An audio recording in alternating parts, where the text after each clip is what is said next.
El ministro de la Suprema Corte de Justicia de la Nación, Luis María Aguilar Morales, retiró el jueves pasado su proyecto sobre la figura de la prisión preventiva oficiosa para realizar uno nuevo, esto luego de que no contó con el respaldo de sus compañeros en el Pleno. Sin embargo, organizaciones sociales insisten en que se derogue esta figura legal porque constituye una detención arbitraria, viola los derechos humanos y el principio de presunción de inocencia. En entrevista para las audiencias de Radio Educación, Francisco Javier Hernández, presidente de la Fundación Lex Pro Humanitas, afirma que esta medida cautelar afecta a los más pobres, ya que el 42% de la población en las cárceles están en espera de un juicio porque no han tenido dinero para solventar una defensa jurídica adecuada. Este es un trabajo especial de Rafael González Domínguez.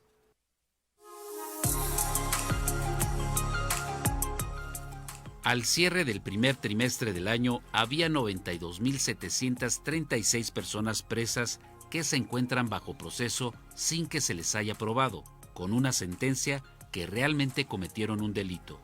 Todas ellas sometidas a prisión preventiva en nuestro país. La prisión preventiva es una medida cautelar que permite encarcelar a las personas sin que hayan sido condenadas. Sin embargo, esta figura legal afecta a los más pobres, asegura Francisco Javier Hernández, presidente de la Fundación Lex Pro Humanitas. La de junio de 2008, cuando se inicia el sistema penal acusatorio, y la de abril de 2019, que es donde se amplían los delitos que ameritaban la prisión preventiva oficiosa. Como usted sabe, el tema era, tú eras culpable hasta que demostraras tu inocencia. Pero ¿qué es lo que sucede en la realidad? Sabemos que al menos el 42% de la población en las cárceles están ahí siendo procesalmente inocentes. ¿Qué significa esto? Que aún están en espera de un juicio en el que se demuestre su culpabilidad o su responsabilidad en actos ilícitos, cuyo único defecto es que simplemente no han tenido dinero para solventar una defensa jurídica adecuada. El tema de la prisión preventiva oficiosa comenzó a posicionarse en la agenda nacional cuando la Suprema Corte de Justicia se aprestaba a determinar si esta medida cautelar es contraria a los derechos humanos y de la presunción de inocencia. En octubre pasado, el ministro presidente de la Suprema Corte de Justicia de la Nación, Arturo Saldívar, puso en clara su postura al señalar que la prisión preventiva oficiosa es una condena sin sentencia, que por lo general castiga a la pobreza. Francisco Javier Hernández, licenciado en Derecho, señala que esta medida cautelar no solamente criminaliza la pobreza, sino que beneficia a aquellas personas detenidas que cuentan con recursos económicos. El 90% de los casos que son atendidos por abogados de oficio se pierden precisamente porque están sobresaturados de trabajo, porque no tienen tiempo, no hay una infraestructura que permita que las personas de escasos recursos pues puedan tener un abogado de calidad. Es decir, se está criminalizando al pobre. Aún con eso, resulta que la impunidad en estos delitos dolosos es mayor al 95% en nuestro país. Los delincuentes que tienen dinero pues salen libres. El problema en sí no es debido al sistema acusatorio, más bien es por la falta de capacidad de las fiscalías, que son los responsables, según el artículo 20, de investigar y de presentar las pruebas que acreditan el cometimiento de un ilícito. Ampliar el catálogo de delitos que ameritan la prisión preventiva oficiosa realmente no ha servido de nada o ha servido de muy poco para combatir la impunidad y sobre todo para garantizar la justicia a las víctimas. El presidente de México, Andrés Manuel López Obrador, salió en defensa de la prisión preventiva oficiosa y expresó su rechazo a que sea eliminada porque significaría un pasaporte de impunidad para criminales. Sobre las razones que tiene el Ejecutivo Federal, escuchemos al especialista en el tema.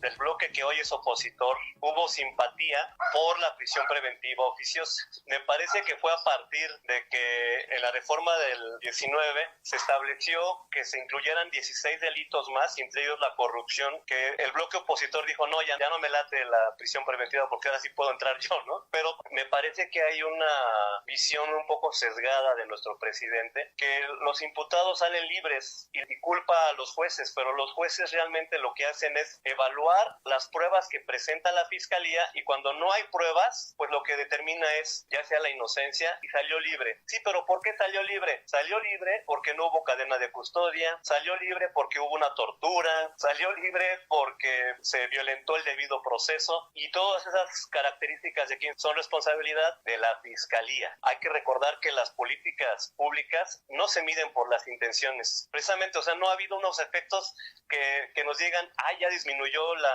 impunidad, ya no tenemos víctimas, disminuyó de una manera excepcional el cometimiento de ilícitos, y la verdad es que no es así. La impartición de justicia sigue siendo un tema pendiente del Estado mexicano. Actualmente hay más de 225,000 personas recluidas, la cifra más alta de población penitenciaria en 7 años, de acuerdo a notas periodísticas. El problema para llegar a una sentencia no solamente está con los ministerios públicos, quienes en algunos casos llevan hasta 300 expedientes, sino también se necesita triplicar el número de jueces en el país, y no se diga la sobresaturación que tienen los defensores de oficio. El 90% de los casos no se denuncian. De los que sí se denuncian, el 90% no se judicializa. Y de los que se judicializan, el 90% solamente encuentra una condena. La mayor responsabilidad, el mayor embudo se encuentra en las fiscalías, porque no están investigando. Ahora, una vez que se judicializa un caso, que haya una vinculación a proceso, también los juzgados están rebasados en su capacidad. Necesitamos por lo menos, y esto según organismos internacionales, al menos el triple de jueces para poder solventar una justicia pronta y expedita como lo mandata nuestra Constitución. En el entendido de que la justicia, cuando es lenta, pues es una de las peores formas de injusticia. Las expectativas sobre la decisión de la Suprema Corte de Justicia de la Nación finalizaron cuando el ministro Luis María Aguilar anunció que retiraba su proyecto sobre la prisión preventiva oficiosa para trabajar en una nueva propuesta que genere consenso. Para Francisco Javier Hernández, presidente de la Fundación Lex Pro Humanitas, es el legislativo quien tiene que trabajar para perfeccionar esta figura jurídica. Lo que podría proceder son diversas reformas que perfeccionen la prisión preventiva oficiosa. Es decir, lo que está sucediendo ahorita es que no hay una confianza en los jueces. Sería una propuesta del mismo legislativo para hacer una normativa que haga más justa la prisión preventiva oficiosa. Es decir, el juez pudiera sopesar si esa persona amerita o no la prisión preventiva oficiosa, porque hay que recordar que esta figura es una medida cautelar en los procesos judiciales que se debería usar cuando la persona tiene el riesgo o las posibilidades de sustraerse de la justicia, es decir, una persona, un delincuente que tenga dinero para salirse del país, esconderse, tendría casas de seguridad o incluso algunos otros candados en los cuales se establezca que, oye, si ya pasó 7 meses o si ya pasó un año, entonces obligatoriamente tendríamos que revisar el caso. Hay muchos mecanismos, pero ya le correspondería principalmente al legislativo. Para Pulso de Radio Educación, Rafael González Domínguez.